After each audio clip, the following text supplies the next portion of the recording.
Selamat merayakan Paskah, ya. Selamat merayakan Paskah. Pada hari Jumat yang lalu, saya katakan kepada jemaat bahwa Paskah atau Passover adalah sebuah peristiwa yang utuh, ya, tidak bisa dibatasi dengan tradisi Good Friday dan Easter Sunday. Ini sebuah peristiwa yang utuh dan kita merayakannya dengan sebuah sikap mental, sikap iman yang kuat bahwa Tuhan kita atau Yesus yang kita sembah adalah Allah yang hidup, yang kita imani. Dia Tuhan yang sudah mati dan bangkit untuk kita semua, sehingga kita tetap memiliki keselamatan. Ya, saudara yang kekasih dalam Tuhan Yesus Kristus, hari ini kita akan melihat satu hal yang menjadi topik universal buat kita pada hari ini. Ya, Yesus sudah bangkit, puji Tuhan, haleluya. Yesus sudah bangkit, ya. Ada subtitlenya di situ, come, see, go and tell. Nanti kita akan lihat itu. Mari kita awali dulu dengan sebuah pembacaan di dalam Injil Lukas pasal yang ke-24 ayat yang ke-7. Injil Lukas pasal yang ke-24 ayatnya yang ke-7. Haleluya, puji Tuhan. Kita baca sama-sama ayat ini, ya. Kita baca sama-sama ayat ini. Lukas 24 ayat yang ke-7. 1, 2, 3. Yaitu bahwa anak manusia harus diserahkan ke tangan orang-orang berdosa dan disalibkan dan akan bangkit pada hari yang ketiga. Katakan puji Tuhan. Haleluya. Saya menggarisbawahi kalimat dan akan bangkit pada hari yang ketiga.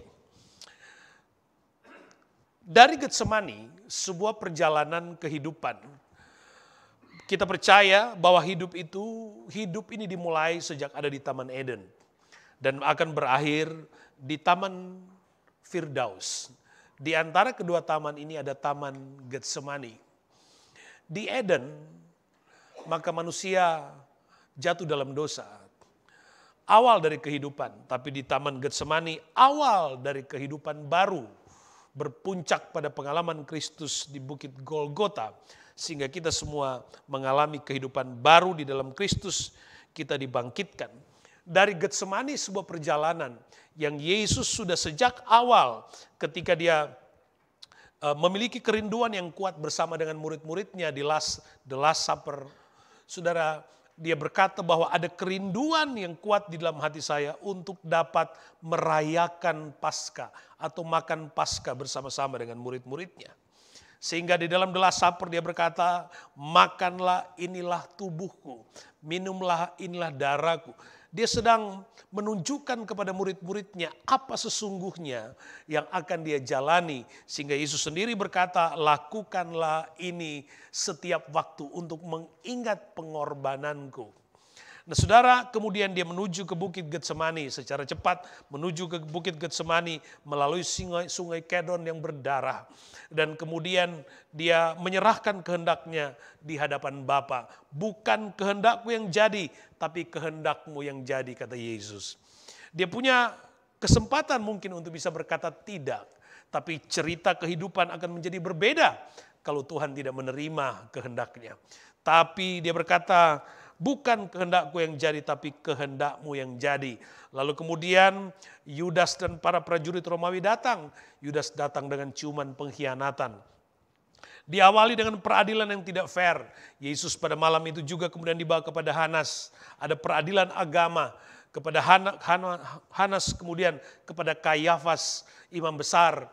Kemudian dari Kayafas dibawa kepada Jewish Council. Diadili. Tidak hanya sampai di situ saja, tapi kemudian dia dibawa kepada peradilan sekuler, dibawa kepada Pilatus, dari Pilatus dibawa kepada Herodes Antipas, dari Herodes dikembalikan lagi kepada Pilatus, dari Pilatus berkata, aku tidak mendapati kesalahan apapun padanya.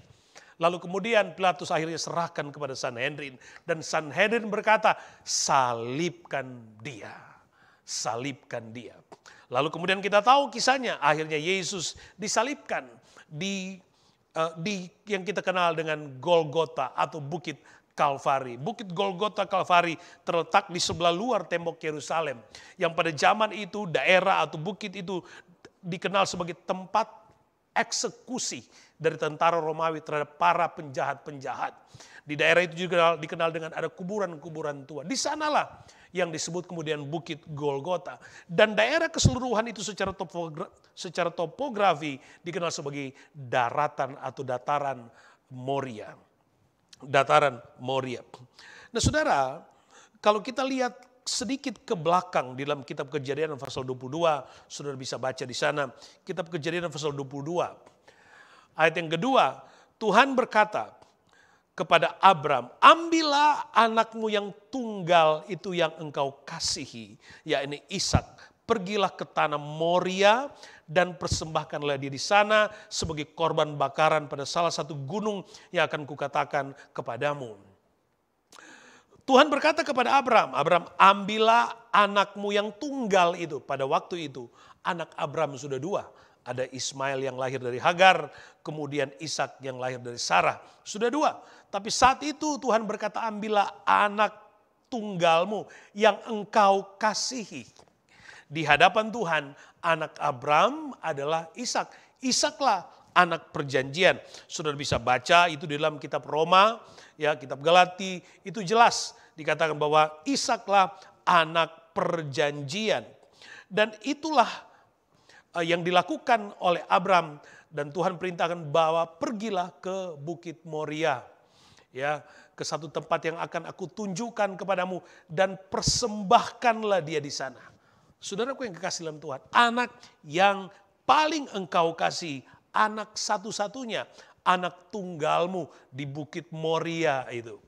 Abram membawanya ada di sana. Lalu kemudian Ishak diletakkan di Mezbah. Dan pada waktu Abram membangun Mezbah di dataran Moria itu, pasti Abram memilih tempat yang lebih tinggi dari dataran yang lain.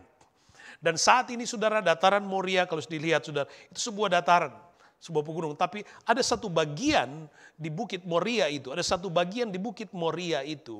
yang kemudian dikenal sebagai Bukit Golgota. Dan uniknya salah satu bagian dari dataran Moria itu yang disebut Golgota itu, dia memiliki ketinggian dari permukaan air 777 meter. 7 adalah angka sempurna. Itu menunjuk kepada titik kesempurnaan. Di sana Tuhan perintahkan Abram bawa Ishak dipersembahkan. Tapi sesungguhnya dari kitab Kejadian, picture tentang Yesus dalam kemanusiaan yang akan dipersembahkan kemudian itu di tempat yang sama, di Bukit Moria, di Bukit Golgota. Kita tidak bicara tentang titik tepatnya di mana, tapi masih di Bukit Moria. Masih di Bukit Moria. Para ahli masih berdebat tentang titik itu. Tapi di sanalah, di Bukit Golgota, ada Yesus disalibkan. Ada begitu banyak keraguan orang yang menolak tentang kematian Yesus, apalagi kebangkitannya. Tapi peristiwa itu nyata terjadi. Peristiwa itu nyata. Saudara, saya tertarik bahwa banyak orang terkenal, banyak nabi, banyak tokoh-tokoh agama, ya tapi hanya satu juru selamat, yaitu Tuhan Yesus Kristus. Dan itulah kisah perjalanan Yesus. Nah saudara, Alkitab mencatat dengan jelas tentang peristiwa kebangkitan Yesus. Di titik sempurna, dia mengambil keputusan. Dan Allah membuat keputusan karena begitu besar, Yohanes 3:16, karena begitu besar kasih Allah akan dunia ini sehingga ia mengaruniakan anaknya yang tunggal. Abram, Tuhan minta anak tunggalnya. Dan Yesus di hadapan Bapa, anak tunggal Bapa. Dasarnya apa? Kasih akan dunia ini. Lalu kemudian saudaraku yang kekasih, akhirnya setelah kematian Yesus di Bukit Golgota, pada hari yang ketiga Alkitab mencatat, Yesus dibangkitkan tepat seperti apa yang dinubuatkan oleh firman Tuhan. Dari semua kitab-kitab agama yang dipercayai, hanya Alkitab yang memiliki nubuatan-nubuatan dan semua nubuatan itu menjadi kenyataan. Saudara boleh periksa kitab-kitab agama-agama yang lain, tidak ada kisah tentang nubuatan. Hanya Alkitab yang mencatat adanya nubuat sejak Yesus lahir, dinubuatkan dalam kitab Yesaya, sampai pada kematiannya, itu sudah dinubuatkan terlebih dahulu. Bahkan jauh sebelumnya, pengorbanan Ishak itu menunjuk kepada Yesus yang akan mati di kayu salib. Akhirnya sekali lagi, pada hari yang ketiga, Yesus bangkit dari kematian. Itulah yang kita rayakan pada hari ini. Itulah momen yang paling istimewa dari keimanan kita kepada Kristus. Kalau Yesus dia hanya mati di Bukit Golgota, maka tidak ada cerita yang berbeda dengan tokoh-tokoh agama yang lain. Ada 4 agama besar yang berfokus kepada satu pribadi, kepada pribadi dalam kemanusiaan. Agama Keyahudian berfokus kepada Musa, agama Islam berfokus kepada Muhammad, kemudian Buddha kepada Buddha itu sendiri, lalu Kristen kepada Tuhan Yesus Kristus. Tapi dari semua agama ini hanya Yesus yang bangkit, hanya Yesus. Yang lain itu mati, tinggal di kuburan. Ada sebuah kisah ketika ada satu orang yang terima Yesus dari agama, saya lupa Buddha apa Kristen, dia ke Buddha apa Islam, dia menjadi Kristen. Lalu seperti biasanya ketika ada satu orang terima Yesus, keluarga besarnya tidak suka, keluarga besarnya marah. Bahkan dalam beberapa kasus yang terjadi di Indonesia, ada yang dibunuh hanya karena dia menerima Tuhan Yesus. Tapi pada satu peristiwa, keluarganya bertanya kepada satu orang ini, bagaimana mungkin kamu menjadi orang percaya, menjadi orang Kristen? Bagaimana mungkin kamu menjadi orang Kristen? Dia menjawab, dia berkata begini, jika engkau tersesat dalam sebuah perjalanan, ingat ini sedang membicarakan tentang hanya Yesus yang bangkit. Jika engkau tersesat pada sebuah perjalanan, lalu ada orang engkau akan bertanya kepada siapa? Bertanya kepada yang mati atau kepada yang bangkit? Dan itulah menjadi jawaban juga buat dunia, buat semua orang. Hanya Yesus yang bangkit, tidak ada yang lain. Hanya Kristus yang bangkit dari kematian. Orang ini menjawab, kalau kita sedang tersesat dalam perjalanan hidup, kepada siapa kita harus bertanya? Kepada mereka yang tidak pernah bangkit, atau kepada Dia yang hidup kembali dan memberikan kepastian, akulah jalan, kebenaran, dan hidup. Aku pergi kepada Bapa untuk menyediakan tempat bagimu. Tentu hanya Yesus. Puji Tuhan, Anda bangga, kita bersyukur kepada Tuhan, sebab kita disebut anak-anak Allah. Orang-orang yang percaya kepada Tuhan Yesus Kristus, yang memiliki opportunity yang luar biasa untuk menerima Tuhan sebagai Tuhan dan Juru Selamat. Kenapa? Karena kita percaya kepada Dia yang hidup, bukan kepada Dia yang mati. Kita percaya kepada Dia yang pergi ke sorga, mempersiapkan tempat bagi kita. Allah yang kita sembah bukan Allah yang mati.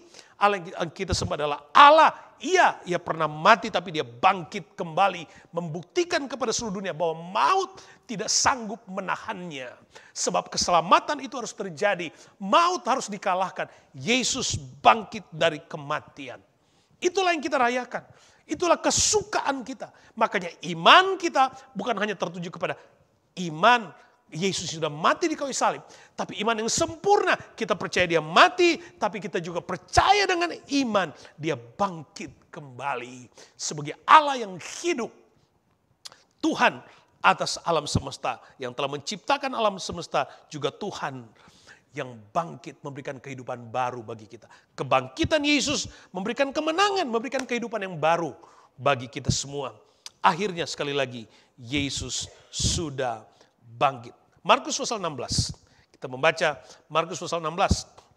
Setelah lewat hari Sabat, Maria Magdalena, Maria ibu Yakobus, serta Salome memberi rempah-rempah untuk pergi ke kubur dan meminyaki Yesus. Dan pagi-pagi benar pada hari pertama minggu itu setelah matahari terbit, pergilah mereka ke kubur. Mereka berkata seorang kepada yang lain, siapa yang akan menggulingkan batu itu bagi kita dari pintu kubur? Tapi ketika mereka melihat dari dekat, tampaklah batu yang memang sangat besar itu sudah terguling. Tradisi penguburan pada zaman itu berbeda dengan tradisi penguburan kita.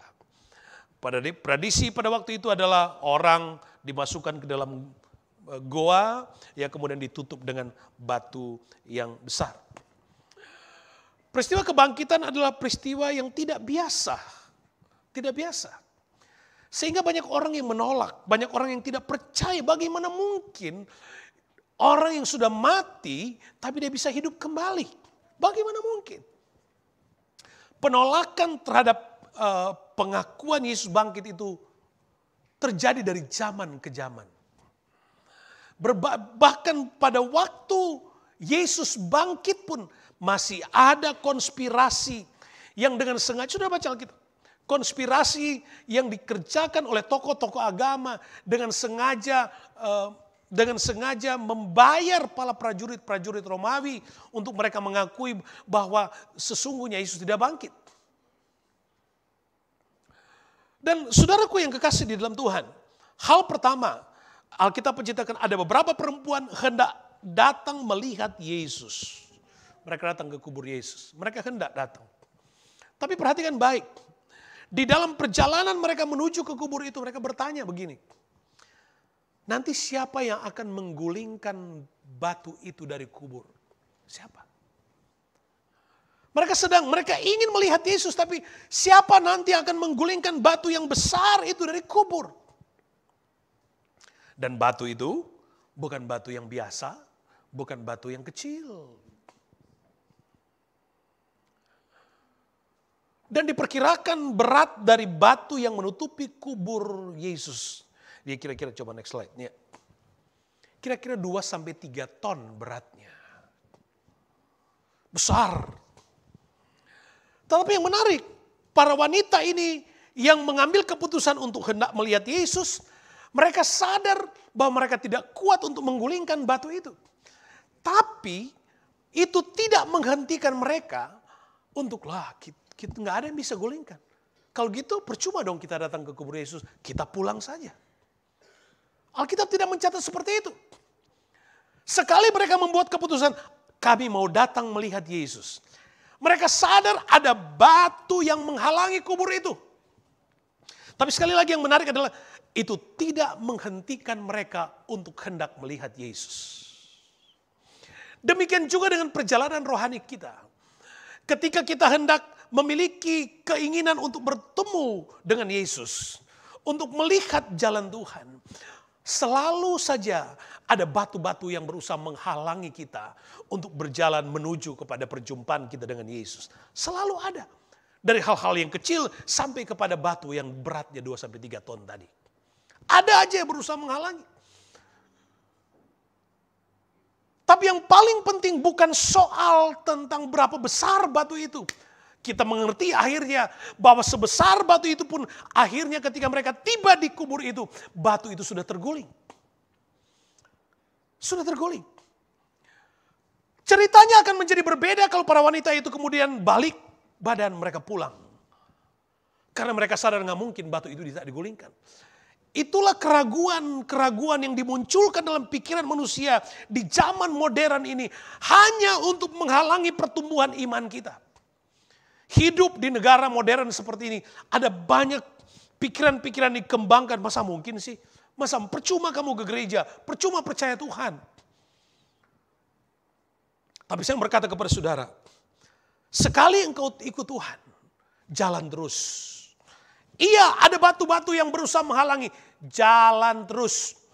Malaikat menggulingkan batu itu. Para wanita terus berjalan menuju ke kubur itu. Dan sudah tahu apa yang terjadi? Sorga mengutus malaikatnya untuk menggeser batu itu. Kita nggak pernah tahu dalam perjalanan hidup kita. Ada banyak kali waktu kita berjalan ikut Tuhan. Ada yang berusaha menghalangi. Ada dengan sengaja meletakkan perangkap di depan kita. Tapi kita pun nggak pernah tahu bahwa malaikat sedang membereskan perjalanan kita di setiap langkah-langkah iman kita. Sama seperti itu. Yang paling penting sekali ikut Yesus, jalan terus. Yesus sudah bangkit memberikan kepastian kemenangan.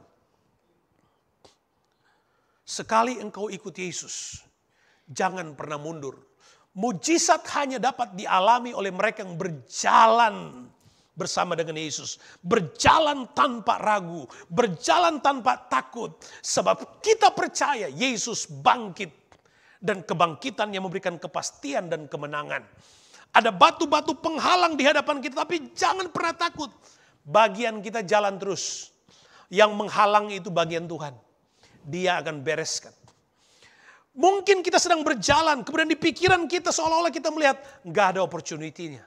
Nanti siapa yang bisa tolong kita? Nanti siapa yang bisa nopang kita? Nanti siapa yang bisa mempersiapkan? Nggak usah takut, bagian kita jalan terus. Tuhan akan mengutus malaikatnya untuk membereskan perjalanan hidup kita. Itulah perjalanan kita dengan Tuhan. Dan tidak hanya sampai di situ. Kubur Yesus bukan seperti kubur orang-orang biasa. Kuburan orang biasa, begitu ditutup kubur semua orang pulang, nggak ada masalah. Tapi kubur Yesus pada waktu itu, Alkitab mengatakan bahwa dijaga oleh para prajurit Romawi. Dijaga oleh para prajurit Romawi. Nggak mudah. Dan Alkitab juga mencatat kubur batu itu disil dengan meterai. Disil dengan meterai, nggak boleh ada mengganggu apalagi menggeser. Nggak boleh. Saudaraku yang kekasih di dalam Tuhan Yesus Kristus. Perjalanan rohani kita tidak hanya menghadapi batu-batu yang menghalangi pertumbuhan iman atau perjalanan iman kita. Bahkan ada banyak alasan dasar-dasar, alasan legalistik, aturan-aturan. Kita tahu kita hidup di negara barat, negara bebas. Puji Tuhan kita ada di negara yang masih terlindungi kebebasan beribadah kita. Tapi di tempat-tempat yang lain, ibadah sudah nggak bebas. Doa sudah nggak boleh di tempat umum, nggak boleh ngomongin Tuhan di tempat di publik dan macam-macam. Itu argumentasi legalistik yang sengaja dibangun oleh era modern hanya untuk menghalangi kita bertumbuh. Para wanita ini mereka menuju kubur Yesus bukan cuma batu yang menghalangi, tapi ada alasan lain. Hukum yang menghalangi mereka untuk bisa melihat Yesus. Yang menjaga itu para centurion. Sudah pernah nonton film-film Romawi? Centurion adalah prajurit-prajurit yang paling disiplin. Mereka jaga itu siang malam. Mereka jaga. Nah, perjalanan iman kita juga dihadapkan dengan tantangan-tantangan yang seperti itu. Tapi saudaraku yang kekasih di dalam Tuhan, jangan takut, jalan terus. Perjalanan iman kami sejak ada di negara ini perjalanan iman. Kalau alasannya cuma takut, khawatir, sudah lama pulang kita. Tapi imanlah yang membuat iman kepada kematian dan kebangkitan Yesus yang membuat kami tetap ada di sini. Kadang-kadang ada masa-masa kami berjalan, kami kadang-kadang misalnya beratnya beban hidupku. Kadang-kadang langkah ini berat banget, sudah berat masih ada lagi yang nahan. Bukan cuma itu, udah berat ada yang nahan, masih lagi ada yang nyakiti. Tapi kami harus tetap jalan. Kami terus jalan. Yang aku percaya Tuhan buka jalan. Sebab Dia hidup. Ada hari esok. Alasan satu-satunya yang paling penting kenapa Yesus bangkit adalah supaya kita punya hari esok. Amin. Alasan Yesus bangkit supaya anak-anak student, Anda youth student, Anda punya hari esok. Hari esokmu tidak ditentukan hanya karena engkau pintar, orang tuamu kaya. Enggak. Berapa banyak orang yang kaya, yang pintar di luar sana tapi mereka enggak sukses. Mereka enggak ada kebahagiaan. Sama dengan semua Anda yang sedang para profesional. Anda sukses bukan karena Anda hebat, bukan. Tapi karena Tuhan. Karena Tuhan. Kalau bukan karena Tuhan, Anda mungkin tidak pada stage hari ini. Ada aja yang menghalangi. Ada aja yang menghalangi, ada aja yang cemburu, ada aja yang gak suka, dan seterusnya. Tapi Yesus bangkit supaya kita punya hari esok. Itu kepastian, itu berkat buat kita. Dan itu yang harus kita pegang. Nah saudara, perhatikan baik. Matius 28. Maju terus, Matius 28. Jadi sekali kita ikut Yesus, jalan terus. Ada batu penghalang, gak usah takut. Tuhan akan utus malaikat untuk buka jalan. Ada alasan-alasan legalistik yang berusaha menghalangi kita, tapi jalan terus. Kalau engkau benar pasti dibela oleh Tuhan. Matius 28 ayat 6, 7, perhatikan baik. Ketika mereka ada dekat kubur, perhatikan mulai ayat yang ke-6, sudah bisa baca ayat sebelumnya. Malaikat Tuhan berkata, ia tidak ada di sini. Kalau ayat sebelum katakan, aku tahu engkau hendak melihat Yesus. Tapi malaikat berkata begini, ia tidak ada di sini sebab ia telah bangkit. Sama seperti yang telah dikatakannya, mari lihatlah tempat ia berbaring. Dan segeralah pergi, katakanlah kepada murid-muridnya bahwa ia telah bangkit dari antara orang mati. Ia mendahului kamu ke Galilea, di sana kamu akan melihat dia. Sesungguhnya aku telah mengatakannya kepadamu. Sesungguhnya aku telah mengatakannya kepadamu. Perhatikan. Malaikat Tuhan berkata kepada para wanita ini, ia tidak ada di sini. Ia telah bangkit sama seperti yang telah dikatakan. Pada ayat ini kita menemukan come, see, go and tell. Come, malaikat Tuhan kata, mari. Kata mari, kata come di sini adalah panggilan untuk membuktikan bahwa Yesus tidak ada di kubur ini. Bukan ayo mari masuk sama-sama di dalam kubur, bukan. Panggilan malaikat itu kepada mereka adalah untuk menunjukkan bahwa ini kubur-kubur kosong. Ini kubur-kubur kosong. Malaikat katakan, ia tidak ada di sini. Kubur kosong itu bicara masa lalu. Yesus sudah tidak ada di kubur itu lagi. Yesus sudah bangkit. Perayaan kebangkitan Yesus bukan berfokus kepada kubur yang kosong lagi. Tapi perayaan kebangkitan Yesus berfokus kepada ia tidak ada di situ. Buktinya kubur itu kosong. Mari lihat, kubur itu kosong. Proof. Malaikat berkata, mari. Kubur itu kosong. Lihat, kubur itu kosong. Dan pada bagian yang kedua, dia berkata, lihatlah. Mari, lihatlah. Di dalam Yohanes pasal 20 ayat yang kelima, saudara, kata lihat di situ berarti melihat dengan pengertian, blepo. Melihat dengan pengertian secara komprehensif.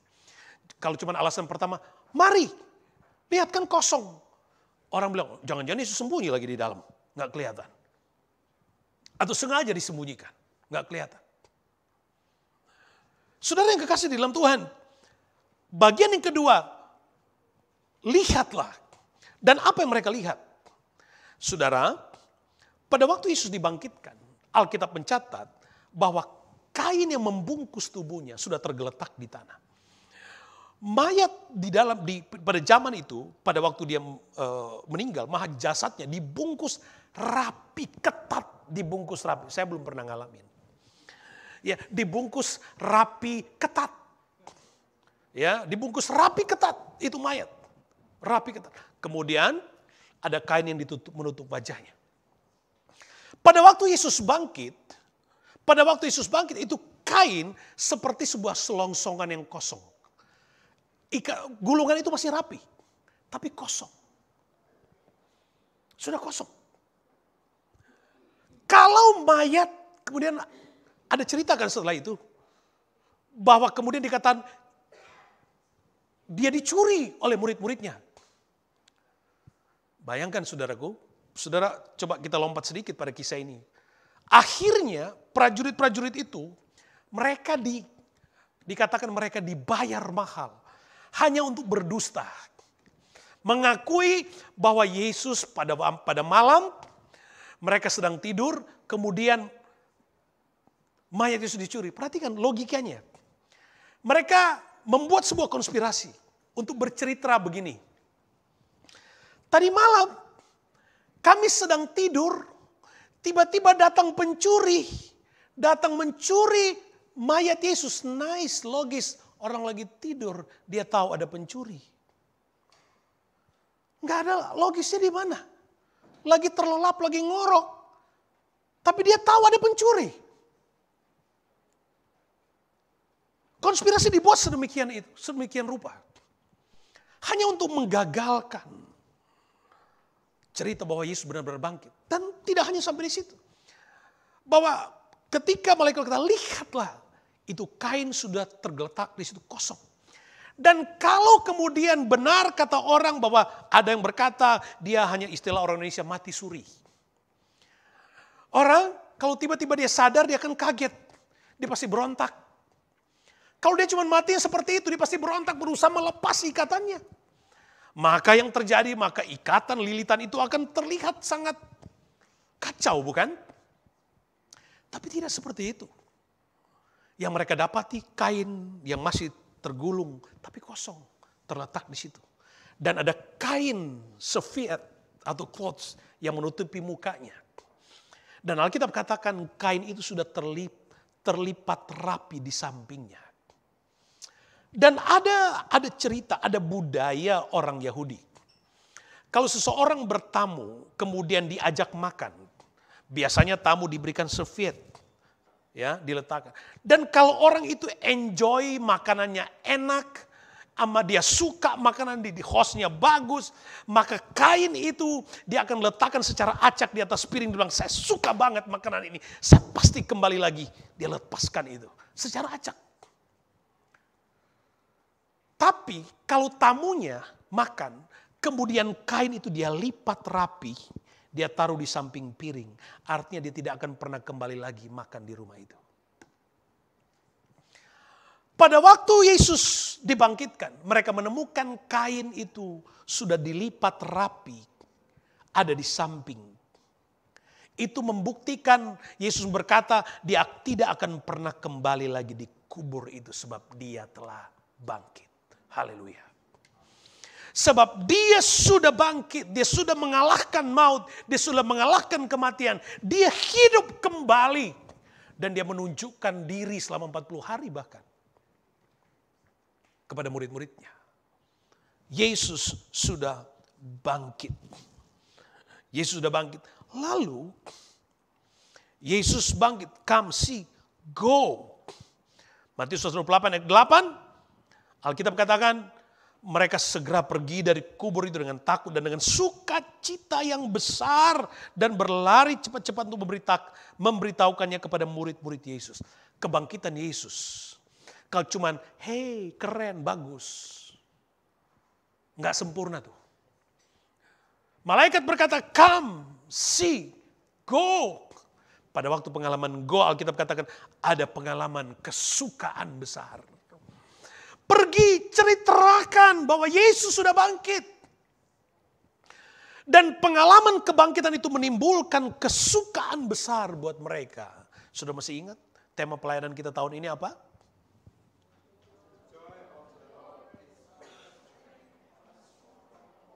The joy of the Lord. Tema pelayanan kita, the joy, kesukaan, sukacita. Yang dari Tuhan, itulah kekuatan, itulah perlindungan bagi kita. Kebangkitan Kristus harus menjadi pengalaman hidup kita yang kita nikmati. Kita nikmati itu benar-benar. Dan kita pergi ceritakan. Biar orang lain lihat di dalam diri kita. Yesus bangkit memberikan harapan baru buat kita. Bahwa hidup ini penuh dengan kemenangan. Go and tell. Sekalian sudah. Go and tell. Ceritakan. Katakan. Alkitab mencatat dalam Injil Lukas pasal 24. Perempuan-perempuan itu pergi memberitahukan kepada rasul-rasul. Yesus sudah bangkit. Jangan sampai kebangkitan Yesus di-switch dengan cerita tentang telur Paskah. Jangan. Jangan, perayaan Paskah tidak boleh digantikan dengan Easter Bunny. Nggak bisa. Perayaan tentang kematian dan kebangkitan Yesus adalah perayaan terbesar dalam kehidupan orang-orang Kristen. Perayaan terbesar dalam kehidupan saya dan saudara. Yang meneguhkan, puji Tuhan, saya tetap beriman kepada Tuhan. Puji Tuhan, Allah yang aku sembah adalah Allah yang hidup, yang memberikan kepastian bagiku untuk masuk pada hari esok. Aku gak khawatir. Aku tidak khawatir, burung di udara dia pelihara. Aku tidak khawatir, bunga di padang dia hiasi. Kalau bunga di padang saja dihiasi, Alkitab katakan, terlebih orang percaya, ia dandani mereka. Sudah tahu apa arti didandani? Didandani sudah keren. Tapi ditacap lagi, ditambah, didandani, ditambah lagi. Itu yang dimaksud dengan didandani. Amin. Itulah perjalanan iman kita di dalam Tuhan. Percaya aja kepada Tuhan. Jalan terus dalam Tuhan. Jangan takut. Ada tantangan, memang ada. Ada batu-batu yang menutupi. Gak usah takut. Bagian kita jalan terus. Batu-batu itu nanti Tuhan yang bereskan. Amin. Nanti Tuhan yang bereskan. Jalan terus, nanti Tuhan yang bereskan. Jangan pernah mundur. Kalau Anda berhenti dan mundur, Anda tidak akan pernah melihat kebangkitan Yesus. Anda nggak akan pernah melihat mujizatnya. Anda tidak akan melihat kemenangan. 1 Korintus 15 ayat 17, ayat favorit. Dan jika Kristus tidak dibangkitkan, jika Kristus tidak dibangkitkan, maka sia-sialah kepercayaan kamu dan kamu masih hidup dalam dosamu. Tapi karena Yesus sudah bangkit, maka kita hidup sebagai orang-orang berkemenangan. Karena Yesus sudah bangkit, kita hidup sebagai orang-orang yang penuh pengharapan. Karena Yesus sudah bangkit, maka hari esok kita ada di tangan Tuhan. Haleluya. Kita bangkit berdiri bersama. Puji.